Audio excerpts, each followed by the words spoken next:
Hello everyone and welcome back to another episode of our video diary series. I'm Henry Higgins and it's been an up and down week this week. Starting with the positives, DDP Yoga and the exercise regime has continued on through the week. We have applied ourselves and this weekend was the monthly weigh-in. It is down. It is not down anywhere near as much as I was hoping, but a reduction is a reduction. We have gone down to 283 pounds. That means we are about 18 pounds away from our goal to be 265 pounds by the end of December. That is still achievable. It is going to take a lot of effort, but that's what we're here to do. I am going to be switching up how the mixtape, the bespoke mixtape works. It is now going to be, rather than an A and a B, I am going to combine them and they're going to be one long mixtape, and that is going to be done 3 nights a week with the original bespoke workout with my own stretching and moving and weights being the alternate days. So the DDP Yoga is going to be Monday, Wednesday and Fridays, and the bespoke workout is going to be a Tuesday and a Thursday. That's how we're going to work it going forward. I'm confident that this switch up is going to have a positive effect on what's going on at the moment. I am going to have more time in the evening to devote to this as well. The filming for the top 10 movies of the decade is now completed. I'll talk more about that in a second. So with regards to that, the time that was taking up each night is now back to me. I can now devote it to the DDP Yoga. I'm also going to incorporate a nightly walk around town. It's about a 15-20 minute walk to go round past the castle, all the way down by the water, and then all the way around the other side back to the house. So all of that together will add up to a more intense workout exercise experience, and we will find out at the end of September how that has gone. Work has been picking up again. We had another fantastic month for August. We are going to carry that on to September. The team is coming together nicely. We do have a new starter in there and he is fitting in well. He's learning, he is showing adaptability, and I'm confident by the end of the month that he will continue to show his development and be an asset to the team and to the company as a whole. It's a bank holiday in the UK tomorrow, Monday, August 31st, so we're not in work tomorrow. And then I have taken a leave day on Friday of this week and Monday of next week. So I have another long weekend to look forward to, meaning I'm only in 3 days for the coming week and 4 days for the week after that. Away from work, as I mentioned earlier, the top 10 movies of the decade series has now been filmed.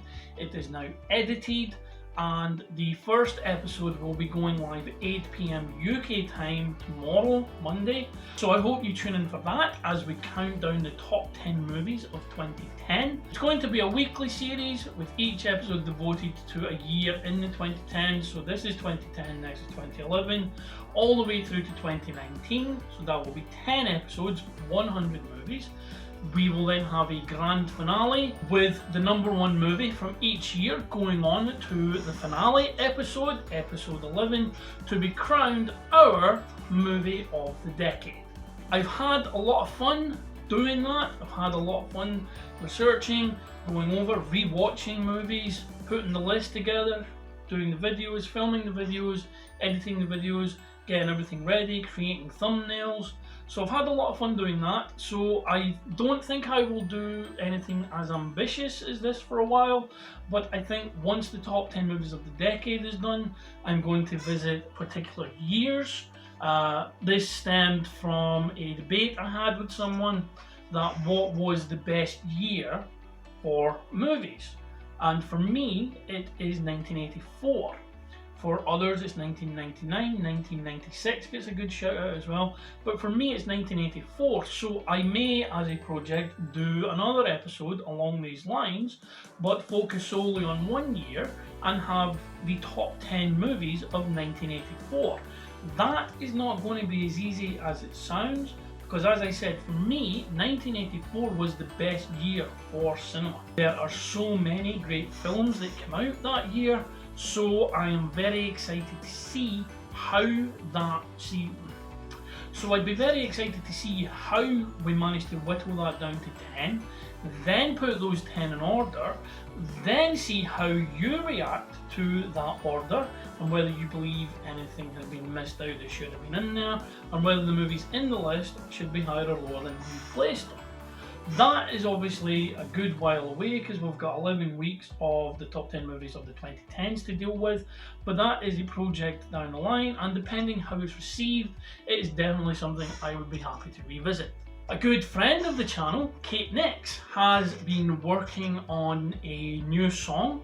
She's done a couple of songs actually, in quick succession. One in honour of her cat Winslow, called Beans Gotta Scream, is such an earworm. Once it's in there, it's staying in there. That is such a catchy song, such a catchy chorus.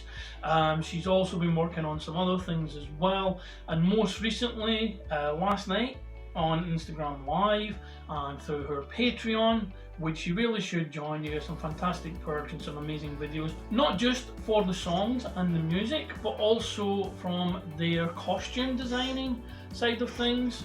Closet Champion, where they make a lot of wrestling gear. They've made wrestling gear for a lot of famous faces. They've made a lot of masks as well, so you don't know the faces, but you'll know the masks. So they do great work, and the Patreon gets you access to a lot of behind the scenes videos for that. They are well worth a watch, so why don't you check that out? Link in the description below. But the song that she's working on now, and I can't give you any details of that because it's currently a Patreon exclusive, how the working's been going on, it's phenomenal. The track is astounding. It's a work in progress at the moment, but it is something special. I believe this is going to be something special. And that's saying something because she's released some fantastic tracks in the past. There's just something about this. There's something about this song and how it's coming along, and the lyrics and the arrangement and just everything about it. I am excited for it to be released. I'm excited for everyone else to get to hear it. And seeing the behind the scenes stuff on it has been fascinating. But for now, it's just a waiting game until the final product is released and everyone gets to experience why I and all the rest of the Lodestars are so excited for this song. I mentioned at the start of the video that it's been a week of up and downs. So far, I've spoken only of the ups. The downs have been the continued police brutality and excessive force in America. There have been so many incidents since George Floyd that it seems blatant at this point. It's almost like the police are trying to send a message that they know what they're doing, but they don't care and they are not going to change. And then on Saturday morning, I woke up earlier than expected and couldn't get back to sleep, so I thought I would check, just check the news, see what's going on. I was going to check the SmackDown results and then see if there was any news going on. And the first thing I saw was a picture of Chadwick Boseman, who played T'Challa in the MCU. He's also played James Brown. He's more than Black Panther. However, that is what the majority of people will know him for. And the elegance and the poise and the majesty that he brought to that role. And he passed away at 43 years of age. That struck home with me first of all because I'm a huge fan of the MCU. Then there was that he passed at the same age I am now. That was also jarring, and that he seemed to be, because I didn't know him personally obviously, but from interviews and things he'd done and guest appearances on chat shows and things like that, he was an amazingly nice guy. He was humble, he was modest, he paid it back in spades. For those who don't know, he attended a scholarship at Oxford that was funded by Denzel Washington. He then got to work with Denzel Washington before he passed. And the outpouring of grief from virtually all corners, apart from the usual racist arseholes who are trying to hijack this for something else, the outpouring of grief, the outpouring of love for his family has been some level of comfort in this sad time. Josh and I pass on our condolences to his family and his friends, and we would ask that you take this opportunity to hold your loved ones a little closer, mend any fences that you have broken with your family, repair any bridges that have been burned, for you never know what someone is going through, you never know how someone could be suffering, and you never know when someone could be taken from you at a moment's notice. And that is the message we're going to end on today. So stay safe, wear a mask, look after yourself, and look after each other. Goodbye.